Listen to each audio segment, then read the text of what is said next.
അങ്ങനെ ജീവിതത്തിൽ ആദ്യമായിട്ട് ലാലേട്ടനെ നേരിട്ടൊന്ന് കണ്ടു. ഒട്ടും പ്രതീക്ഷയില്ലായിരുന്നു കേട്ടോ. വിചാരിച്ചിരിക്കാതാണ് ബിഗ് ബോസിൽ നടത്തുന്ന, അതായത് സാറ്റർഡേ എപ്പിസോഡ് ലാലേട്ടൻ ചെയ്യുന്നല്ലോ, അത് നേരിട്ടൊന്ന് കാണാമെന്നുള്ളൊരു പ്ലാനിങ് ഒക്കെ വന്ന്. അത് സത്യത്തിൽ ഞാൻ പ്ലാൻ ചെയ്തല്ലാതെ ഈ വെക്കേഷനാണല്ലോ ഇപ്പം, കുട്ടിയാണെങ്കിൽ ഇവിടെ ലീവായിട്ടിരിക്കുക. അപ്പോൾ അതിൻ്റെ ഫ്രണ്ട്സ് കുട്ടികളാണ്, നമുക്ക് പോയിട്ട് വരാമെന്ന് പറഞ്ഞുകൊണ്ട് ഇങ്ങനെ പറഞ്ഞതൊക്കെ. അപ്പോൾ എന്നോട് ചോദിച്ചമ്മേ നമുക്ക് ഞാൻ ആദ്യം പറഞ്ഞു വേണ്ട, എന്താ നീ ഭയങ്കര വെയിലും അങ്ങനെയൊക്കെയുള്ളൊരു ഇതല്ലേ, യാത്രയൊക്കെ ഭയങ്കര ബുദ്ധിമുട്ടൊക്കെയാണ് ഈ വെയിലത്തൊക്കെ പോകുന്നത്. പിന്നെ ഈ വെക്കേഷനാണല്ലോ, കുട്ടികളായിട്ടൊക്കെ നമ്മൾ എങ്ങോട്ടേലുമൊക്കെ ഒന്ന് പോയി വരുകയൊന്നും ചെയ്തില്ലെങ്കിൽ അവർക്കും അതൊരു ബോറടി ആവണ്ടെന്ന് വിചാരിച്ചു. പിന്നെ അതും പ്രത്യേകിച്ച് ഇതിനെക്കുറിച്ച് ചിന്തിച്ചപ്പം നമുക്ക് ലാലേട്ടനെ ഒന്ന് നേരിട്ട് കാണാൻ കഴിയുമെങ്കിൽ അതൊരു വലിയ കാര്യം. എനിക്ക് നിങ്ങളുമായിട്ട് ഈ ബിഗ് ബോസിലെ ഈ കാര്യങ്ങളൊന്ന് ഷെയർ ചെയ്യാൻ കഴിയുമല്ലോ, ആ ഒരു സന്തോഷം കൊണ്ട് ഞാനും പോകാമെന്ന് തന്നെ തീരുമാനിച്ചു. അങ്ങനെയാണ് നമ്മൾ ഈ സാറ്റർഡേ എപ്പിസോഡ് നേരിട്ട് കാണാമെന്ന് വിചാരിച്ച് പോയത്. അങ്ങനെ അവിടെ ചെന്നു. ഇതാണെങ്കിൽ ഈ ബിഗ് ബോസ് നടക്കുന്ന ഇടമെന്ന് പറയുന്ന ഹൈവേയുടെ ഒരു സൈഡിലായിട്ടാണ്. ഹൈവേന്നും ഏകദേശം ഒരു 1.5 കിലോമീറ്ററിനകത്താണ് ഇത് ഹൈവേയുടെ സൈഡിൽ തന്നെ ഈ ബിഗ് ബോസിലോട്ടുള്ള എൻട്രൻസ് ഗേറ്റും ഇതെല്ലാമാണ്. അവിടെ സെക്യൂരിറ്റീസൊക്കെ ഉണ്ട്. അവിടെ നമ്മൾ പേരും ഫോൺ നമ്പരും എല്ലാം നമ്മൾ ചെല്ലുന്നവരൊക്കെ കൊടുക്കണം, എന്നിട്ടാണ് അകത്തോട്ട് വിടുന്നത്. ഞാനാണെങ്കിൽ അതിൽ നിങ്ങൾക്കത് മനസ്സിലാവാനോ അല്ലെങ്കിൽ നിങ്ങളുമായിട്ട് എനിക്കത് ഷെയർ ചെയ്യാൻ വേണ്ടി ഞാൻ 2-3 ചെറിയ ക്ലിപ്പുകളൊക്കെ എടുത്തിട്ടുണ്ട്. ഹായ്, നമ്മുടെ ബിഗ് ബോസ് 6ൻ്റെ സാറ്റർഡേ എപ്പിസോഡിനായിട്ടാണ് ഇന്ന് വന്നിരിക്കുന്നത്. ഇതാണ് എൻട്രൻസ്. നമ്മുടെ ലാലേട്ടനെ എല്ലാം നമ്മൾ നേരിട്ട് കാണുന്നുണ്ട്. അപ്പം അങ്ങനെ ഒരു ഓപ്പർച്യൂണിറ്റി ഇന്ന് കിട്ടി. അപ്പോൾ അങ്ങനെ ഇന്ന് വന്നതാണ്. ഇവിടെ എല്ലാം ഒന്ന് കണ്ടു. ഇതാണ് എൻട്രൻസ്. അപ്പോൾ അത് ഞാൻ നിങ്ങളെ ഒന്ന് കാണിക്കാമെന്ന് വിചാരിച്ചു.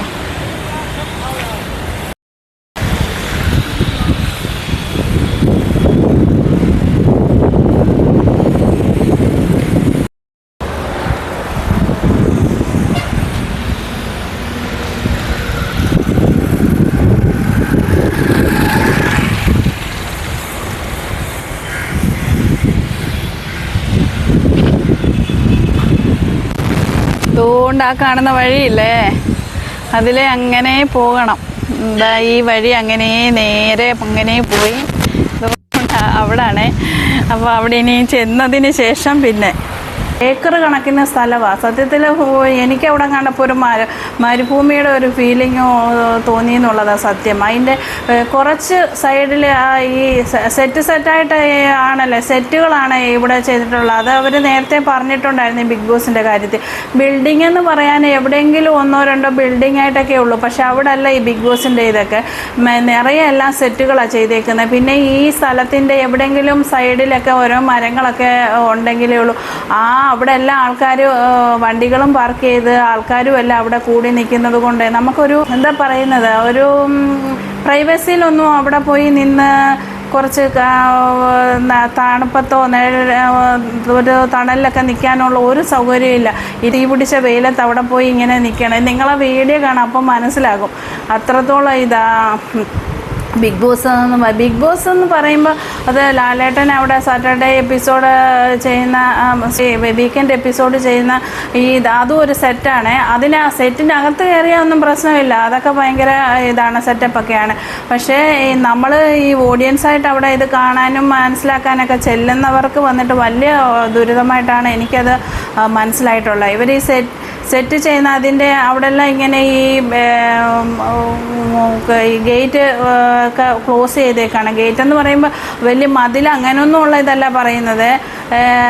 ഈ സെറ്റുകളാണല്ലോ, എപ്പോൾ വേണേലും അതിന് വലിയ ചിലവില്ലാതെ അഴിച്ചെടുത്ത് മാറ്റാൻ പറ്റുന്ന ഒരു രീതിയിലുള്ള ഒരു ഇത് തന്നെയാണ് അവിടെ ചെയ്തേക്കുന്നത്. പിന്നെ ഈ മരുഭൂമി പോലെ ഈ ഇങ്ങനെ തുറസായ സ്ഥലം കുറേ ഏക്കർ കണക്കിന് കിടപ്പുണ്ട്. ഇവിടെ ആണെങ്കിൽ വെയിൽ വന്നാൽ എൻ്റെ പൊന്നെ ചുട്ടു പഴുക്കും. അവിടെ നമുക്ക് നോക്കാൻ കൂടെ പേടിയാകും. അതുപോലത്തെ ഒരു അന്തരീക്ഷം അവിടുത്തെ. ഞങ്ങൾ ഏകദേശം ഒരു 9-9:30 എത്തി അവിടെ. പിന്നെ ബ്രേക്ക്ഫാസ്റ്റ് ഉണ്ടെന്ന് പറഞ്ഞു. കുട്ടികൾ ബ്രെഡ് ജാമൊക്കെ വേണേ കഴിക്കുന്നത് അവരെ കഴിക്കുകയാണ്. അവരെയൊക്കെ ബ്രേക്ക്ഫാസ്റ്റിൻ്റെ കാര്യം അങ്ങനെ റെഡിയായി. അപ്പോൾ ഈ ബ്രേക്ക്ഫാസ്റ്റ് കഴിച്ചുകൊണ്ട് ഇരിക്കുമ്പം വേറെ കുറേ ഞങ്ങൾ ചിലപ്പോൾ കുറച്ച് ആൾക്കാരെയൊക്കെ ഉള്ളായിരുന്നു. പിന്നെ അതിന് ശേഷം കഴിച്ചുകൊണ്ടിരിക്കുമ്പോൾ തന്നെ ആൾക്കാർ വന്നുകൊണ്ടിരുന്ന ഈ ഓഡിയൻസിൻ്റെ കാണുന്ന ഇതങ്ങ് കൂടി. അപ്പോൾ അതിലാണ് ചിലർ ഈ വന്ന് അവിടെ ഈ കഴിക്കാൻ എടുത്തുകൊണ്ട് വന്നിട്ടിരുന്നു. ബിഗ് ബോസ് എന്ന് പറയുമ്പോൾ നമ്മളത് ഇങ്ങനെയാന്ന് എന്താണെന്ന് എന്തായാലും എനിക്കെന്താ അവർ പറഞ്ഞത് മനസ്സിലായെന്ന അവരുടെ സങ്കല്പം ബിഗ് ബോസ് എന്ന് പറഞ്ഞാൽ വലിയൊരു ഒരു ഇതൊക്കെയാണ്. അപ്പോൾ അവിടുത്തെ സെറ്റപ്പും കാര്യങ്ങളും അതുപോലെയാണ്. പക്ഷേ എന്ന് വരുമ്പോൾ സാധാരണ വന്നിട്ട് ഉള്ളൊരു രീതിയിലെന്ന മാതിരി ഇങ്ങനെ വിചാരിച്ചില്ലെന്നുള്ള ഒരു ഇതാണ് അവരവിടെ പറഞ്ഞത്. നമ്മളും കൂടെ കേൾക്കാൻ പറയുമ്പോൾ തോന്നി നമ്മളത് മാറ്റി. എന്താണെന്ന് വെച്ചാൽ അത് വലിയൊരു ആർഭാടം അങ്ങനെയൊന്നുമല്ല. വിശപ്പിന് ഹൈജീനിക്കായിട്ട് ഒരിടം, അത് വെറും ലോക്കലും അല്ല, വലിയ ഇതുമല്ലാത്ത മീഡിയമായിട്ടൊരു ഇതായിട്ടാണ് എനിക്കത് മനസ്സിലാവുന്നത്. നമ്മൾക്ക് അത്യാവശ്യം വൃത്തിയുള്ളിടത്ത് അത് ആ തറയെന്നൊക്കെ പറയുമ്പോൾ തറ വന്നിട്ട് അത് വലിയ ടൈൽസോ അല്ലെങ്കിൽ വന്നിട്ട് അങ്ങനെയുള്ള ഒന്നും ഇട്ടതൊന്നുമല്ല. സാധാരണ വന്നിട്ട് ഉള്ള ഒരു ഇതൊക്കെയാണ് നമുക്കത് മനസ്സിലാവുന്നത്. പിന്നെ അവിടെ ആണെങ്കിൽ ഡൈനിങ് ടേബിളുകളും ചെയറുകളെല്ലാം മാറി ചെയറുകൾ തനിയെല്ലാം ഉണ്ട്. നമ്മൾ ആഹാരം എടുത്തുകൊണ്ട് വന്ന് എവിടെ വേണേൽ നമുക്ക് ഇഷ്ടമുള്ളിടത്ത് ഇരുന്ന് കഴിക്കാം. ദൈവമേ, വെളിയിലോട്ട് മാത്രം വെയിലത്ത് വന്ന് നോക്കാൻ കൂടെ കഴിയുന്നില്ല. അത്രമാത്രം ഒരു വല്ലാത്ത ഷെഡോ അങ്ങനെയുള്ള കാര്യങ്ങൾ യാതൊന്നുമില്ല. അല്ലെങ്കിൽ വന്നിട്ട് അവിടെ കാണാൻ മാറിയിരിക്കുക ഒരു കസേര യാതൊന്നുമേ ഇല്ല. അങ്ങനത്തെ ഒരു വല്ലാത്ത ഒരു അന്തരീക്ഷം. ഈ ആഹാരം കഴിക്കുന്നിടത്തെന്ന് പറഞ്ഞാൽ നിറയെ ചെയറും കാര്യങ്ങളും. പക്ഷെ നമ്മൾ വെറുതെ അവിടെ കഴിച്ചു കഴിഞ്ഞിട്ട് ഒന്ന് ഇരിക്കാൻ ചെയറിൽ ഇരിക്കാന്ന് വെച്ചാൽ മറ്റുള്ളവരൊക്കെ കഴിച്ചുകൊണ്ടിരിക്കുമല്ലേ, വെറുതെ അതും അങ്ങനെ ഇരിക്കാനും പാടില്ലല്ലോ. ഡൈനിങ് ഹാളിൽ തന്നെ ഡൈനിങ് ടേബിൾ ഇട്ടിട്ട് ഈ ഡൈനിങ് ടേബിൾ എനിക്കത് കണ്ടപ്പം എനിക്ക് ഓർമ്മ വരുന്നത് നേരത്തെയുള്ള ബിഗ് ബോസുകൾ നടക്കുമ്പോൾ അവിടെ വലിയ ഈ ടേബിൾ ഇടുമല്ലോ വട്ടത്തിനുള്ള. ഈ മെമ്പേഴ്സ് എല്ലാം ഇരിക്കുമല്ലോ ബിഗ് ബോസ് വീട്ടിനകത്ത് വട്ടത്തിനുള്ള ടേബിൾ. അതിൽ പണ്ട് നടത്തിയിട്ടുള്ള ബിഗ് ബോസ് സീസണുകളിൽ ഏതോ ഒരു സീസണിലെ ഒരു ഡൈനിങ് ടേബിൾ അവിടെ ഈ നമ്മൾ ഈ ഭക്ഷണം കഴിക്കുന്നിടത്ത് കിടക്കുന്നതായിട്ട് അത് കണ്ടപ്പോൾ മനസ്സിലായി. ഞാനത് കാണിക്കാം, നിങ്ങളെ കാണിക്കാനായിട്ട് ഞാൻ വീഡിയോ എടുത്തിട്ടുണ്ട്. അപ്പോൾ അത് നിങ്ങൾ കണ്ടു നോക്കാം. ബ്രേക്ക്ഫാസ്റ്റ് കഴിക്കുന്നിടത്ത് ഇതാണ് ഈ ടേബിൾ ഇട്ടിട്ടുണ്ട്, അവിടെ ഇരിക്കണം. അപ്പോൾ അതാണ് അവിടെ. ഇവിടെ ഒരെണ്ണം അപ്പോൾ അത് നേരത്തെ ഉള്ളത്. പഴകിയത് കൊണ്ടായിരിക്കും അത് ഒരെണ്ണം നമ്മുടെ ഈ ഭക്ഷണം കഴിക്കുന്നിടത്ത് ഇട്ടിട്ടുണ്ട്. അപ്പോൾ അങ്ങനെ ആയിരുന്നു രാവിലത്തെ ബ്രേക്ക്ഫാസ്റ്റും അവിടെ വന്നത് വരെയുള്ള. ഈ ബ്രേക്ക്ഫാസ്റ്റ് കഴിച്ച് കഴിഞ്ഞിട്ടോ ഇവരാണെങ്കിൽ ഈ ബിഗ് ബോസ് ബിഗ് ബോസ് ലാലേട്ടൻ ഈ വീക്കെൻഡ് എപ്പിസോഡ് നടത്തുന്നത് സെറ്റാണല്ലോ, ആ ബിഗ് ബോസ് വീക്കെൻഡ് എപ്പിസോഡ് നടത്തുന്നത്. അപ്പോൾ അതിനകത്തേക്കില്ല, വിടത്തില്ല ഉടനെയൊന്നും. സെക്യൂരിറ്റീസൊക്കെ ഉണ്ട്, ഗേറ്റ് എല്ലാം പൂട്ടി വെച്ചേക്കണം. ഗേറ്റ് എന്നാൽ വലിയ മതിലും കാര്യങ്ങളൊന്നും അല്ലാതുള്ള അവരുടെ ഗേറ്റ് നമുക്കൊന്നും അകത്തോട്ട് കയറാൻ പറ്റത്തില്ല. അത് എന്തൊക്കെയോ ഷീറ്റുകളൊക്കെ വെച്ചിട്ട് ഒരു ഗേറ്റ്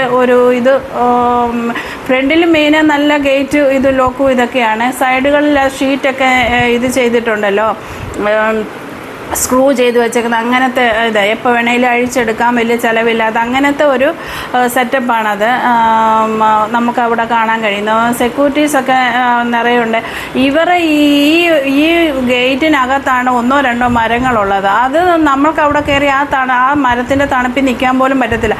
നമ്മൾ മറ്റുള്ളവരൊക്കെ ഉള്ളിടമെല്ലാം കത്തി കരിഞ്ഞു പോകുന്ന വെയിലാണ് ഉള്ളത്. കാല് ചവിട്ടി അവിടെ ഒന്നും നിൽക്കാൻ പറ്റുന്നില്ല. അതുമാതിരി ചൂട് കാറ്റടിച്ചിട്ട് അതിൻ്റെ അപ്പുറം നമുക്കങ്ങ് വല്ലാത്തൊരു ഇത് വരും, സഹിക്കാൻ പറ്റാത്തൊരു തോന്നലോ ഇതൊക്കെ വരും. പിന്നെ ഈ ഗേറ്റിൻ്റെ വെളിയിലുള്ളതെന്ന് പറയുന്നത് ഈ കുറച്ച് വണ്ടികൾ തണലത്ത് സ്ഥലമില്ലാത്തവർ ഈ വെയിലത്ത് തന്നെ വണ്ടികൾ കൊണ്ടിട്ടേക്കുന്നു. പിന്നെ ബിഗ് ബോസിൻ്റെ വണ്ടികളും കുറേ അവിടെ അവർക്കും കാര്യങ്ങളൊക്കെ ഉണ്ടല്ലോ. അപ്പോൾ അതിൻ്റെ വണ്ടികളും കാര്യങ്ങളും ഒക്കെ കിടപ്പുണ്ട്. പിന്നെ ബിഗ് ബോസിൻ്റെ ജനറേറ്ററുകളൊക്കെ ഉണ്ടല്ലോ, അതൊക്കെ ഉണ്ട്, അതിൻ്റെ സൗണ്ടുകളും അങ്ങനെയൊക്കെ ഉണ്ട്. ഈ വെയിലത്ത് കിടക്കുന്ന ഈ വണ്ടികളുടെയും ജനറേറ്ററിൻ്റെയൊക്കെ ഈ തണലിൽ ഈ സൈഡ് ഓരമുള്ള ആ തണലിലൊക്കെയാണ് നമ്മൾ നിന്ന് അത്ര സമയം അകത്ത് വിടുന്നിടം വരെയൊക്കെ കഴിച്ചു കൂട്ടുന്നുണ്ട്. പിന്നെ കുറച്ചങ്ങോട്ട് മാറി ദൂരെ ഒരു ചെറിയ പെട്ടിക്കട ഒരു സ്ത്രീ നടത്തുന്നുണ്ട്. അവിടെ അത്യാവശ്യം ചായയോ കാപ്പിയോ ഏതോ കപ്പിൽ കിട്ടും. പിന്നെ വെള്ളവും ഏക്കർ കണക്കിന് സ്ഥലം ഉണ്ടെന്നാണ് തോന്നുന്നത്. ആ കോമ്പൗണ്ടിനകത്തുള്ള നിറയെ ജോലിക്കാരും കാര്യങ്ങളൊക്കെ ഉണ്ടല്ലോ, അവർക്കും ഒക്കെ ഇത് ആവശ്യം വരുമല്ലോ ഇവരുടെ ഒരു കട. അപ്പോൾ അതുകൊണ്ടായിരിക്കും അവരങ്ങനെ അവിടെ ഒരു കട വെച്ചേക്കുന്നത്. അത്യാവശ്യം തണുത്ത വെള്ളമൊക്കെ നമുക്ക് മേടിച്ച് കുടിക്കാനാണെങ്കിലൊക്കെ അതൊരു ഉപകാരപ്രദമായിട്ട് എനിക്ക് തോന്നി. പിന്നെ ഇവർ ഒരു 10:45-11 മണി വരെ ഗേറ്റ് തുറന്ന് അകത്തോട്ട് വിട്ടില്ല. ആ സമയം വരെ നമ്മളവിടെ വളരെ ബുദ്ധിമുട്ടി.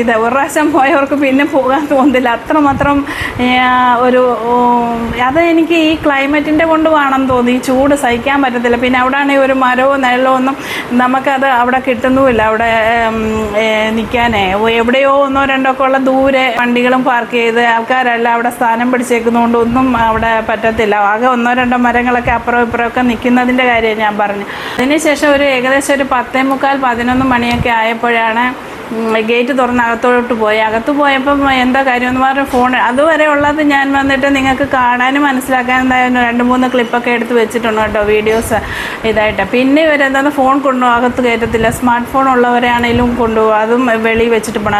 എന്തിനാ പറയുന്നത്, ബാഗ് വരെ ഒന്നും കൊണ്ടുപോകാൻ പറ്റത്തില്ല അകത്തേക്ക്. അവർക്ക് അവരവരുടെ വണ്ടികളിലൊക്കെ സേഫായിട്ട് വെക്കാം. പിന്നെ അല്ലെങ്കിൽ അവർ തന്നെ ഒരു കാർ അറേഞ്ച് ചെയ്തിട്ടുണ്ട്. അതിനകത്ത് ആ വണ്ടിയിൽ എല്ലാവരെയും അതിൻ്റെ ഡിക്കിയിൽ എല്ലാവരുടെയും സാധനങ്ങൾ വെച്ചിട്ട് അവരതിന് ആൾക്കാരെ നിർത്തിയിട്ടുണ്ട് അത് കാത്തു സൂക്ഷിക്കാൻ. അങ്ങനെ അതിനുശേഷം നമ്മളകത്ത് പോയാൽ നമ്മളെ പരിശോധിക്കും. ജെൻസിനും ലേഡീസിനും തന്നെയുണ്ട്. അവരെ പരിശോധിച്ചിട്ടാണ് അടുത്ത ഈ ലാലേട്ടൻ എൻട്രി ആവുന്ന അവിടോട്ട് നമ്മളെ ആ സ്റ്റേജിലേക്ക് നമ്മളെ വിടുന്നത്. അവിടെ പോയി ഇരിക്കുന്ന ഏകദേശം എനിക്ക് തോന്നുന്നു ഒരു 100 പേരൊക്കെ ഇരിക്കുന്ന ഒരു സീറ്റാണ് 2 സൈഡിലായിട്ടായിട്ടാണ് എനിക്കത് തോന്നുന്നത്.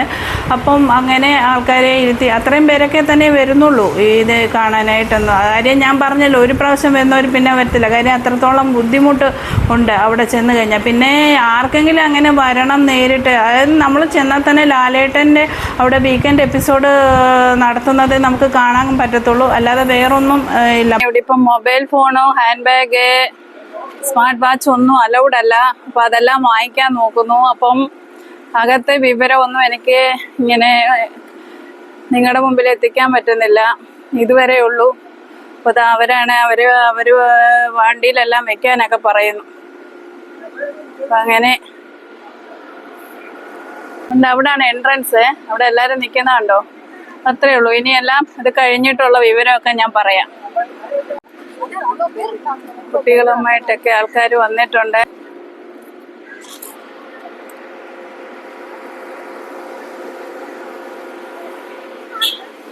വേറെയെല്ലാം ഒരു സൈഡിലെ സ്ക്രീനിലാണ് നമ്മൾ ബിഗ് ബോസിനകത്തെ പിന്നെ മെമ്പേഴ്സിൻ്റെ ഇതെല്ലാം നമ്മൾ സ്ക്രീനിൽ. കാര്യം നമ്മൾ വീട്ടിൽ TV കാണുന്ന പോലെ തന്നെ അവിടെ സ്ക്രീനിൽ കാണുന്നതേ ഉള്ളൂ.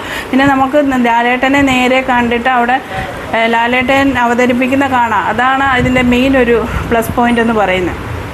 പിന്നെ ഇതിൻ്റെ സെറ്റപ്പ്, അതിൻ്റെ ആ സെറ്റിങ്സിൻ്റെ എന്നൊക്കെ പറഞ്ഞാൽ തന്നെ ഓരോന്നിനും അതിന് ആൾക്കാരും കാര്യങ്ങളും ഉള്ളതായിട്ട് എനിക്ക് മനസ്സിലാകുന്നത്. സെറ്റിങ്സൊക്കെ വളരെ ഭയങ്കര ഒന്നും പറയാൻ പറ്റത്തില്ല, അത്രമാത്രം ലെവലിൽ. അതല്ല ഓരോ വിഭാഗം തന്നെ സെക്ഷനുകളാണല്ലോ നോക്കാൻ.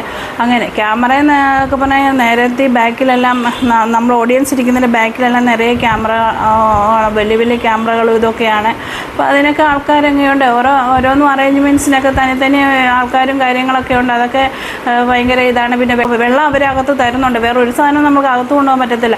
നിങ്ങൾക്ക് ആർക്കെങ്കിലും വരണമെന്നുണ്ടെങ്കിൽ ദയവ് ചെയ്ത് കുഞ്ഞുങ്ങളുമായിട്ട് വരരുത്. കാര്യം കുഞ്ഞുങ്ങളുമായിട്ട് വരുന്നവരെ തന്നെ ആരെങ്കിലും പേരൻസിൽ ഒരാളുടെ കയ്യിൽ കുഞ്ഞുങ്ങളെ കൊടുത്ത് അവർ സൈഡിൽ മാറ്റിയാണ് ഇരുത്തിയേക്കുന്നത്. കുഞ്ഞുങ്ങളുമായിട്ട് അവിടെ അലോ ചെയ്യുന്നില്ല. അതിൽ ആ ഓഡിയൻസ് ഇരിക്കുന്നതിൻ്റെ അവിടെ അലോ ചെയ്യുന്നില്ലെന്നാണ് ഞാൻ മനസ്സിലാക്കിയേക്കുന്നത്. അതുകൊണ്ട് കുഞ്ഞുങ്ങളുമായിട്ടൊന്നും ദയവ് ചെയ്ത് അവിടെ ഇത് കാണാൻ പോകരുതെന്നാണ് ഞാൻ പറയുന്നത്. ഒന്നാമത് ഈ ക്ലൈമറ്റിൽ. പിന്നെ അങ്ങനത്തെ ഒരു ഇത് ഉച്ചവരെ എങ്ങനെയുമൊക്കെ പിടിച്ച് നിന്ന് കുറേ പേരൊക്കെ ഉച്ചയ്ക്കൊക്കെ പോയി. ലാലേട്ടനെ ആദ്യം തന്നെ വന്നിട്ട് ഒന്ന് മൊത്തത്തിലൊന്ന് എല്ലാം ഒന്ന് നോക്കി ഒന്ന് ഇതാക്കി. ലാലേട്ടൻ്റെ കൂടെ തന്നെ വന്നിട്ട് 3-4 പേരുണ്ടായിരുന്നു. അവരുമായിട്ട് എന്തൊക്കെയാണ് കാര്യങ്ങളെന്നൊക്കെ ഇപ്പോൾ തുടങ്ങാൻ പോകുന്നതിന് മുമ്പേ ജസ്റ്റ് ഒന്ന് നോക്കി റെഡിയാക്കി.